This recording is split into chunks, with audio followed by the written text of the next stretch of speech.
Welcome back. Today I'll be going over chapter 22 of Ginger Alden's book, Elvis and Ginger. Ginger says it was the middle of May and Elvis's next tour was quickly approaching, and Elvis seemed anxious as with his previous tours. She says, quote, he started again asking for more medication to help him get back to sleep whenever he woke up. She says Nurse Tish told her that sometimes she would give Elvis placebos, which meant Elvis was going to sleep without the help of sleep medication. Ginger says she was glad to hear this and that perhaps his dependence on sleep medication was, quote, all in his head. Ginger noticed that sometimes Elvis stayed awake even after taking a packet, and she couldn't tell if his insomnia was too severe for the medication to work or if he'd been given a placebo. She knew she wasn't qualified to determine the cause. Ginger says she also worried that long-term use of his medications would be harmful to him. There were times where it was obvious to her that the medication affected his mood and behavior badly. She says sometimes a nurse named Marion Koch came to give Elvis medication, even though Nurse Tish lived on the property. Ginger learned after Elvis's passing that Marion was a private duty nurse connected to Dr. Nick. And Dr. Nick also visited to check on Elvis and sometimes gave him medication. She says occasionally the doctor disagreed about what Elvis should take, and there were times the doctor refused to give him more, something Ginger supported.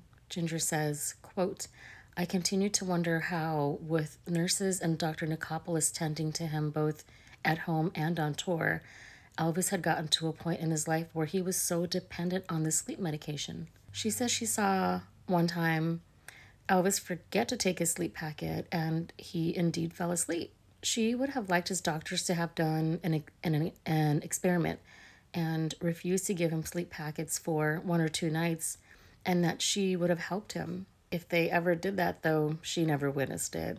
Ginger says, quote, Dr. Nicopolis seemed to be trying to manage the situation rather than create a final confrontation or intervention. Ginger says one day Elvis told her Dr. Nick owed him a lot of money, but he didn't elaborate beyond that. She says she wondered if that was why Dr. Nick didn't outright tell Elvis no, and perhaps he was afraid of losing his job as Elvis's personal physician. Ginger says the next tour would start on May 20th in Knoxville, Tennessee, and would end on June 2nd in Mobile, Alabama. Ginger says while traveling in a car from one tour city to another, she began to softly sing along to a song on the radio. Part of the lyrics was, "Make love to me tonight." She says when she sang this part, Elvis tapped her leg and pointed at the driver. She says, quote, apparently he was afraid the driver might overhear me. She became embarrassed and stopped singing. Ginger wondered if Elvis thought the song made her seem improper. She found it ironic because despite his own sexy public image, he was very conservative and protective about how she was perceived. She says he seemed to prefer seeing her as young and innocent, which she truly was. And he held on to that old-fashioned view despite his rock and roll lifestyle. Ginger says, quote, Elvis had come of age in the 1950s, and it was now the spring of 1977. I was just out of my teens. Ginger says that although she was a bit of a tomboy, she didn't consider herself a feminist and preferred traditional Southern belle chivalry. Aside from being allowed to wear pants in high school, feminist issues didn't impact her much, and she wasn't focused on politics, nor did Elvis usually discuss them. Ginger says Elvis was still very handsome in his early 40s. She suspected sometimes he was sensitive of his appearance. So I remember Linda Thompson, in her book, she said that Elvis, when she was with Elvis, he had gotten a very minor facelift, even though she felt that he didn't need it. Anyway, Ginger says, quote, my suspicions that he might feel sensitive about his looks were confirmed when Billy Smith once told me not to ever show Elvis any unflattering photos of himself. I would never do that, but I wondered if he were speaking from experience. Ginger says late one night, Elvis went to her house and he walked straight to Rosemary's room saying, let's get Rosemary up. He flipped on her lights and sat on her bed. Rosemary woke up and Elvis began talking to her, then lay down on his stomach and asked Ginger to rub his back. That's when he saw a stack of records on the floor and started perusing them.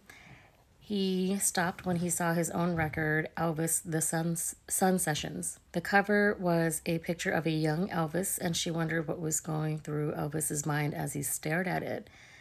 He said, "I like that." Then he put the record back. Ginger says to her, Elvis didn't look drastically different now than when he was in his early 20s. But she was still in disbelief that she was now with the man on the cover of that record. Ginger says, quote, "It was almost as if there were three different men. That young Elvis on the album cover, the movie star Elvis who'd done all of those films, and now the serious, spiritually curious adult Elvis who was here on my sister's bed sharing his life with me." Ginger says Elvis was acutely aware he was aging, though. One time after a show, he told her, "Everyone wants to see the old Elvis," meaning the young Elvis. But Ginger says Elvis believed his voice was stronger than ever, and she agreed, feeling it had grown richer from his earlier recordings, and it was now at its peak. Ginger says she never knew whether Elvis would introduce her during his shows, even though he knew she was shy, and he enjoyed teasing her about it. She usually sat behind the soundman, but once when she was seated farther away. Elvis called her up on stage, and after she made the long walk and reached the top of the steps to the stage, he told her to sit back down. And she says the crowd thought it was really funny. She says later in their hotel room, she tickled him to get back at him, and she was delighted to learn he was ticklish, and she loved to hear him laugh. Ginger says it was about a week after the tour started when they were at a stop in Binghamton, New York. She realized that she had been so focused on Elvis that she kind of lost her own needs and sense of identity. She wanted to be with Elvis, but she hoped to integrate some of her own interests and hobbies, like art, into their world together. She was also distraught about her parents separating, even though she knew it would be better for them to be apart. Ginger says, quote, "That particular night in Binghamton, I experienced a complex convergence of emotions brought on by my own feelings of loss, coupled with my ongoing anxiety about Elvis's dependency on sleep medication and the effects the drugs seemed to sometimes have on his personality." Ginger wanted to help him so badly, and now with all these emotions becoming overwhelming, she broke down and cried. Ginger says when Elvis saw her tears, he said, "You're not happy with me." Ginger told him she loved him, and it wasn't that she wasn't happy with him. She was upset about her parents and that it was a mixture of other things. Then, being in such a vulnerable state, she told him, quote, "I also worry about you and your medication sometimes." She says Elvis didn't say anything at first, and she knew he didn't like people confronting him about his, quote, habits. She knew this, but was still utterly shocked at what he said next. Quote, "I think you should go home for a few days." Ginger felt hurt and thought it was unfair since she had only been trying to share her feelings honestly. She didn't want to leave at first, but she eventually decided Elvis might be right and that going home to rest and clear her mind could help. She says he picked up a tour schedule and wrote "Come Back Here" on it with an arrow pointing to Baltimore, Maryland. Ginger flew home, still unsure if she made the right decision to leave. She says, "Now I was embarrassed as well. What would those around Elvis think about me leaving so abruptly?" That's got to be hard. You're a young woman with not very much life experiences, and now you're with this super complex, deeply emotionally complicated megastar. When Ginger got home, she told her family she was just taking a little break to rest and that she'd be going back on tour soon. She says now that she was away from the hustle and bustle of the tour, she could sort out her emotions. She realized that while Elvis didn't always focus on her personal interests, he had been compassionate and proactive when she talked about her family's struggles. She thought about all of his responsibilities and felt guilty for not handling things better. And she hoped he understood that she brought up his medication only because she deeply cared about him. Ginger says she didn't hear from Elvis for 2 days and began to wonder if their relationship was over, and she was miserable. Elvis called her on the third day, telling her he missed her and wanted her back on the tour. She was thrilled, and she told him she missed him too, and he made arrangements for her to return right away. So, do you think Elvis had another woman on? Did he bring another woman in Ginger's absence?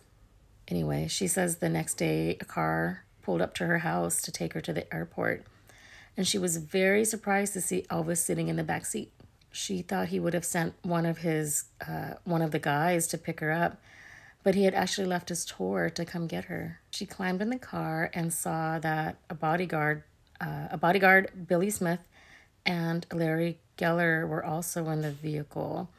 She says she felt bad that she may have inconvenienced some of them. She says Elvis smiled but was quiet after she put her head on his shoulder as a silent way to say, "I'm so happy to see you again."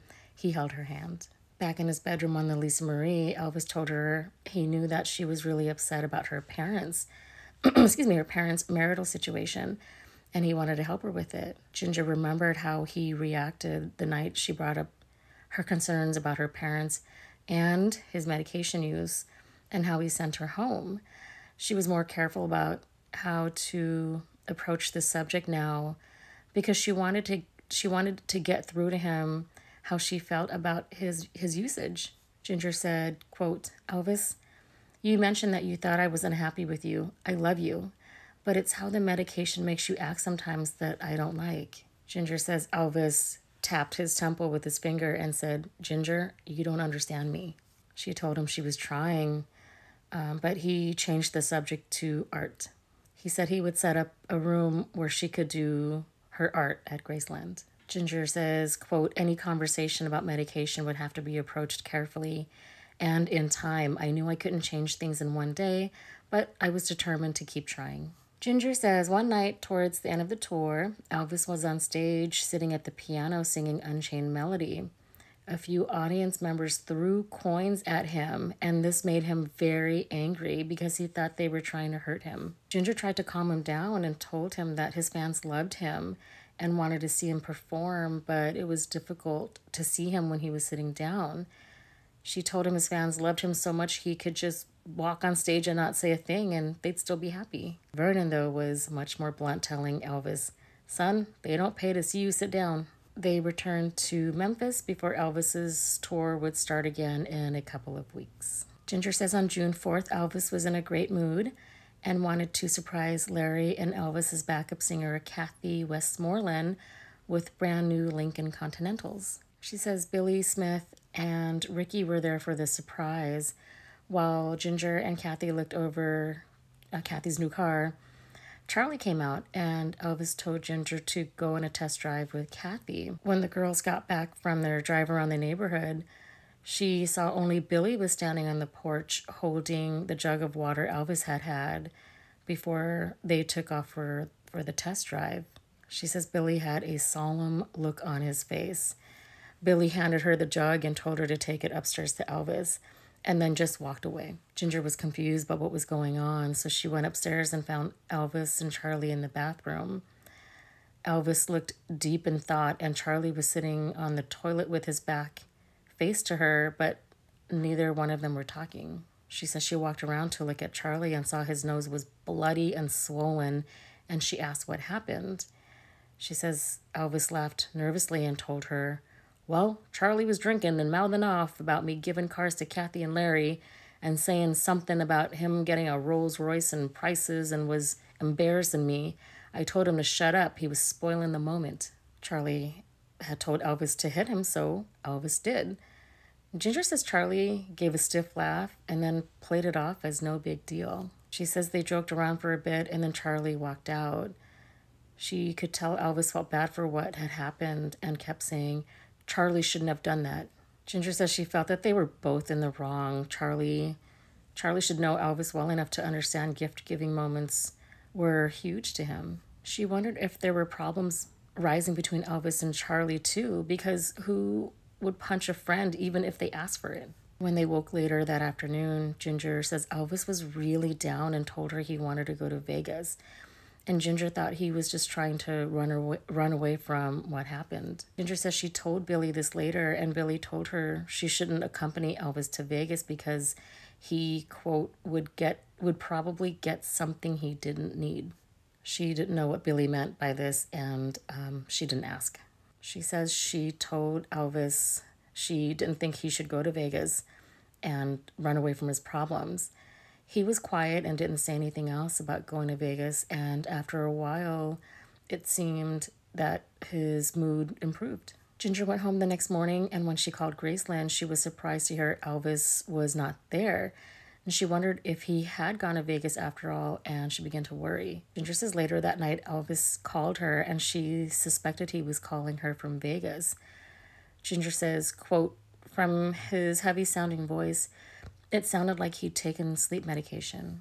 He told her he missed her, and she told him she missed him, and asked where he was, but he didn't say anything. Ginger says she knew he was in no condition to have a conversation, so the call was brief before they hung up.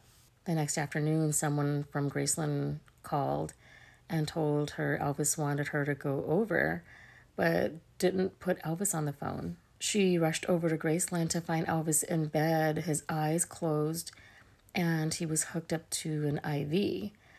Charlie and Billy, along with a few others, were there, and Dr. Nick was sitting in a chair.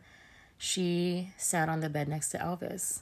Charlie told her Elvis had gone to Vegas and taken, quote, too much medication. Ginger was scared, and it was devastating to see Elvis like this. She felt that all of this was caused by the incident with Charlie. She says people started to slowly leave the room, and when she was alone with Elvis, she began to tear up. She looked at Elvis when she felt him move on the bed and saw him slowly open his eyes, and with a shaky hand, he wiped a tear from her eye. Ginger tried to smile, but she had so many questions in her head. She was overwhelmed with confusion and anger, wondering who had gone with Elvis to Las Vegas because he would never have gone alone. She wondered why no one stopped him if someone like Billy suspected this behavior, and what Dr. Nick thought when he saw Elvis in that state. Ginger says they went to sleep, and by the next day, Elvis was back to himself, but they didn't talk about what happened. Ginger says, quote, in retrospect, I can't help but feel that Elvis's plunge into that kind of extreme depression for those few days was exacerbated by Elvis's knowledge of this scathingly negative book coming out, written by his former bodyguards Dave Hebler and Red and Sonny West. Ginger says one day Elvis let her drive the sets to her family's home. She drove very carefully, and after she got home and spent some time with her dog, Odyssey, she and Terry drove the Stutz to her friend Cindy's house. When they got to Cindy's house, Ginger says a man from the press walked up to her and asked if he could take a picture of her next to the car. It dawned on Ginger that the car stood out so much as Elvis's car, and this man must have recognized it and followed her. Ginger says she didn't want to look like she was flaunting the car, so she said no to the picture. She says the man ended up taking a picture of Cindy next to the car, and the photo appeared in the paper the next day, referring to Ginger as Elvis's, quote, friend. Ginger says shortly after that, Elvis told her CBS was going to do a special on him and they would film him during his next tour. He sent her and Rosemary on a shopping trip to Los Angeles to get nice clothes for it. While in LA, they visited Joe's apartment where he showed them pictures of Elvis he had taken over the years. She saw pictures of Joe's girlfriend Shirley with Priscilla and realized Joe must be friends with Priscilla too. My daughter's practicing violin, so you might be able to hear it in the background. Ginger says Elvis had forgotten to give her money for shopping, so Joe called him and Elvis wired money. She says Joe laughed when he saw that Elvis had wired over $2,000 and said, quote, that would only pay for one of Linda's outfits. Ginger thought Linda must have expensive taste because that was more than enough for Ginger's outfits. Ginger and Rosemary did some sightseeing in Los Angeles, and after a couple of days, they flew back home on an American Airlines flight. Ginger recalls that Kenny Rogers, Brenda Lee, and actor David Huddleston were on the flight. Huddleston joked around with her and Rosemary while Kenny Rogers sat in front of them. And she told him that she and Elvis had recently enjoyed his performance of Sweet Music Man. She says Kenny gave her a cassette recording of an album that he was soon releasing that had that track on it. Brenda Lee was warm and helpful, even trying to clean a stain on Ginger's top with a Japanese fabric product. And Ginger realized that a year earlier, stars like Brenda, Kenny, and David probably wouldn't have spoken to her.